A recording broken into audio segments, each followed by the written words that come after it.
بسم اللہ الرحمن الرحیم۔ صحیح بخاری شریف۔ ہم سے علی بن جعد نے بیان کیا، کہا ہم کو شبہ نے خبر دی، انہوں نے ابو جمرہ سے نقل کیا کہ میں عبداللہ بن عباس رضی اللہ عنہ کے پاس بیٹھا کرتا تھا، وہ مجھ کو خاص اپنے تحت پر بٹھاتے۔ ایک دفعہ کہنے لگے کہ تم میرے پاس مستقل طور پر رہ جاؤ، میں اپنے مال میں سے تمہارا حصہ مقرر کر دوں گا۔ تو میں 2 ماہ تک ان کی خدمت میں رہ گیا۔ پھر کہنے لگے کہ عبدالقیس کا وفد جب نبی کریم صلی اللہ علیہ وسلم کے پاس آیا تو آپ نے پوچھا کہ یہ کون سی قوم کے لوگ ہیں یا یہ وفد کہاں کا ہے؟ انہوں نے کہا کہ ربیہ خاندان کے لوگ ہیں۔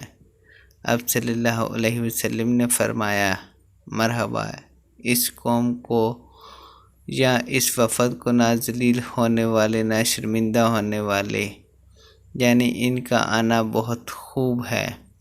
وہ کہنے لگے، اے اللہ کے رسول، ہم آپ کی خدمت میں صرف ان حرمت والے مہینوں میں آ سکتے ہیں، کیونکہ ہمارے اور آپ کے درمیان مضر کافروں کا قبیلہ آباد ہے۔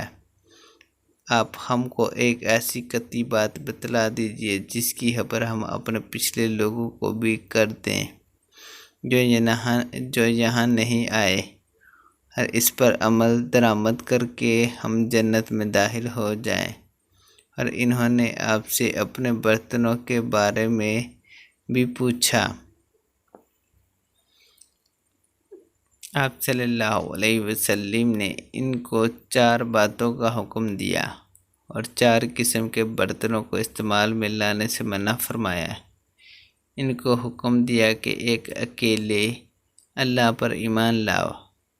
پھر آپ صلی اللہ علیہ وسلم نے پوچھا کہ جانتے ہو ایک اکیلے اللہ پر ایمان لانے کا مطلب کیا ہے؟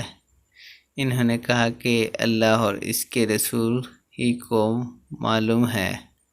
آپ صلی اللہ علیہ وسلم نے فرمایا کہ اس بات کی گواہی دینا کہ اللہ کے سوا کوئی معبود نہیں، اور یہ کہ محمد صلی اللہ علیہ وسلم اس کے سچے رسول ہیں، اور نماز قائم کرنا اور زکوٰۃ ادا کرنا، رمضان کے روزے رکھنا، مال و غنیمت سے جو ملے اس کا 5واں حصہ مسلمانوں کی بیت المال میں داخل کرنا، اور 4 برتنوں کے استعمال سے آپ صلی اللہ علیہ وسلم نے ان کو منع فرمایا، سبز لاکھی مرتبان سے، اور کدو کے بنائے ہوئے برتن سے، لکڑی کے کھودے ہوئے برتن سے، اور روغنی برتن سے، اور فرمایا کہ ان باتوں کو حفظ کر لو اور ان لوگوں کو بھی بتلا دینا